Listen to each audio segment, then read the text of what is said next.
ये क्या कह रहे हैं आप? पुत्र शक्ति, शांत रहो और अपनी पूजा संपन्न करो। राजन के साथ संवाद कर उन्हें अनुचित और उचित का भेद मैं समझा दूंगा।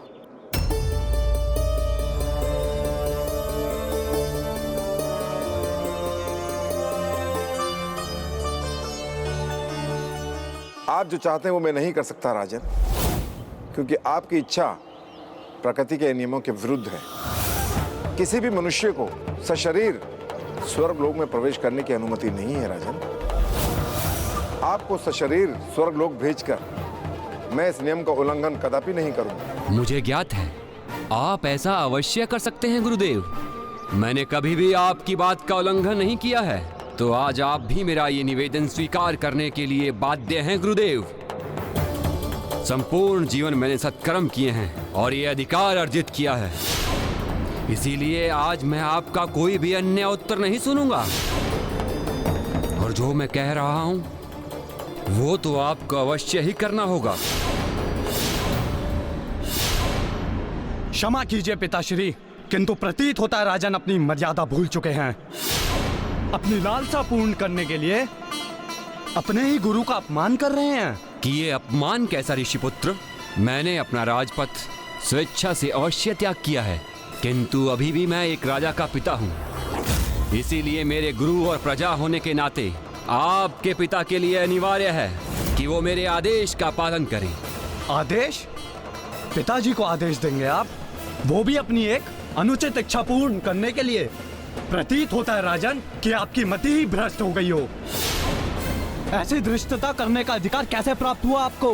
धृष्टा मैं नहीं, आप कर रहे हैं ऋषिपुत्र।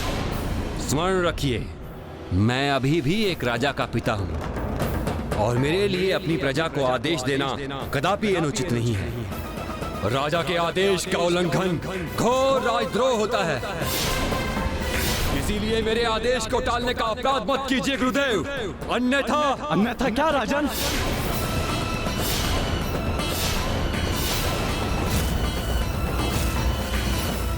इसके पूर्व कि आप ही कुछ करें, मैं ही आपको शापित कर दूंगा।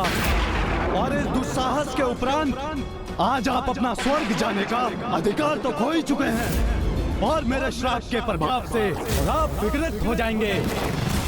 आपको त्रिशंकु पुकारा जाएगा और आपको ना ही अपने गृह में स्थान प्राप्त होगा ना बाहर, और आप अपना शेष जीवन इसी प्रकार अपने इस भयंकर रूप में यहाँ वहाँ भटकने पे विवश हो जाएंगे।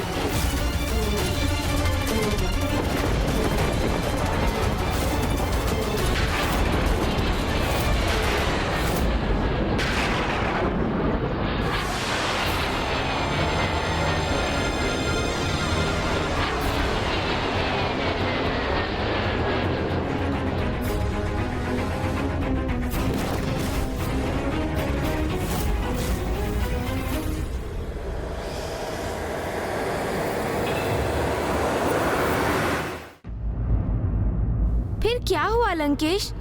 क्या त्रिशंकु के रूप में महाराज सत्यव्रत अपने राज्य की सीमा से बाहर निर्जन स्थानों में विचरण करने पर विवश हो गए? हाँ, उनकी तो दुर्दशा का वर्णन करना भी कठिन है गौरीपुत्र, क्योंकि वो जहाँ जाते उनके विकृत रूप को देखकर उन्हें कोई पहचान नहीं पाता और वो सभी की घृणा, तिरस्कार एवं धुतकार के पात्र बनते।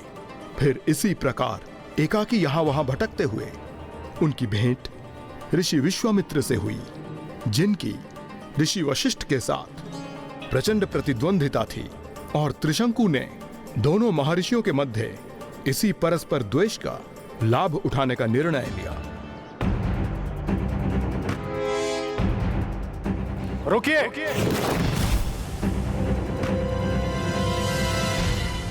मेरे अनुमति के बिना यहां प्रवेश करने का दुस्साहस कदापि मत करना।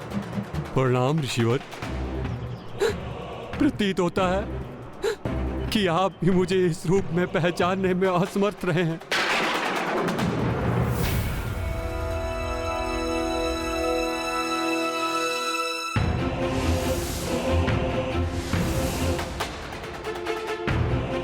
राजा सत्यव्रत, आप यहां और इस अवस्था में? ऋषिवर, ऋषिवर, देखिए मुझे, मैंने जीवन भर धर्म का पालन किया और जब मैंने स्वर्ग जाने की इच्छा प्रकट की तो देखिए मेरी क्या दुर्दशा कर दी। देखिए ऋषिवर, जब सभी मुझे पहचानने में असमर्थ थे तब आपने अपनी दिव्य दृष्टि से मुझे पहचाना और इसलिए मुझे विश्वास है कि अब यदि मेरी कोई सहायता कर सकता है तो वो एकमात्र आप हैं। तो मुझ पर कृपा करके तो मुझे सशरीर स्वर्ग भेजने की कृपा करें ईश्वर। राजन, दुर्भाग्यवश ऐसा मैं नहीं कर सकता। नहीं, ऐसा कहकर मुझे निराश मत कीजिए, क्योंकि मैं तो आपके पास बहुत बड़ी आस लेकर आया था। नहीं राजन, आप जो मुझसे चाहते हैं वो कदापि संभव नहीं।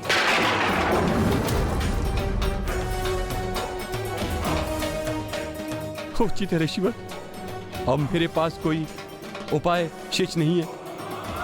मैं तो यहाँ इसलिए आया था कि जो ऋषि वशिष्ठ के आश्रम में ना हो सका वो आप अवश्य कर देंगे,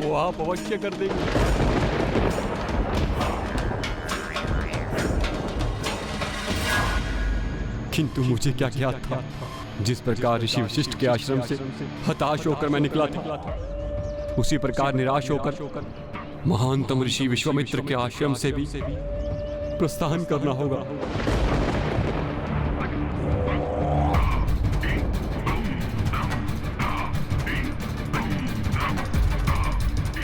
रुकिए राजन, जो ऋषि वशिष्ठ के आश्रम में होता है वो मेरे आश्रम में कदापि नहीं होता।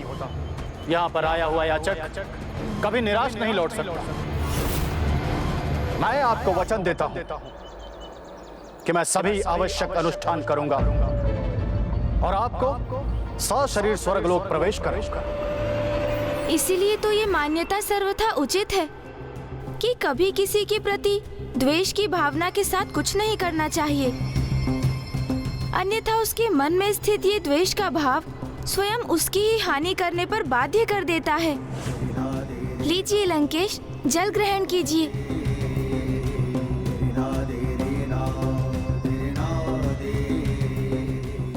गौरीपुत्र, मेरा साथ पाकर आप भी प्रभु के प्रत्येक अवतारों की प्रत्येक कथा के पीछे छिपे शेष संदेश को समझने में समर्थ हो गए हैं। अवश्य लंकेश, स्वयं की भूल से तो सभी सीखते हैं, किंतु बुद्धिमानी तो इसमें है कि हम दूसरों की ही भूलों से सीख प्राप्त कर अपने जीवन को उनसे सुरक्षित रखें। ऋषि विश्वामित्र भी यही चाहते थे कि ऋषि शिलाद उनकी भूल की कथा सुनकर अपनी भावी भूल से सुरक्षित हो जाएं। लंकेश, किंतु त्रिशंकु की कथा में आगे क्या हुआ? ऋषि विश्वामित्र द्वारा प्रति सृष्टि का निर्माण कब और क्यों हुआ? ऋषि विश्वामित्र ने एक यज्ञ आरंभ किया जिससे उत्पन्न शक्तियों के प्रभाव से भूतपूर्व राजा सत्यव्रत त्रिशंकु के रूप में स्वर्ग की ओर उठने लगे। ओम अर्धगाय महावीर्यं चंद्रदीप्तमर्दनं सिंहकागर्भसम्भूतं तराहुं नमाम्यहं कालाय नमः। ओम ऐं ह्रीं हनुमन्ते श्रीरामदूताय नमः। ओम ऐं ह्रीं हनुमन्ते श्रीरामदूताय नमः। ओम ऐं ह्रीं हनुमन्ते ओम ऐं ह्रीं हनुमन्ते श्रीरामदूताय नमः।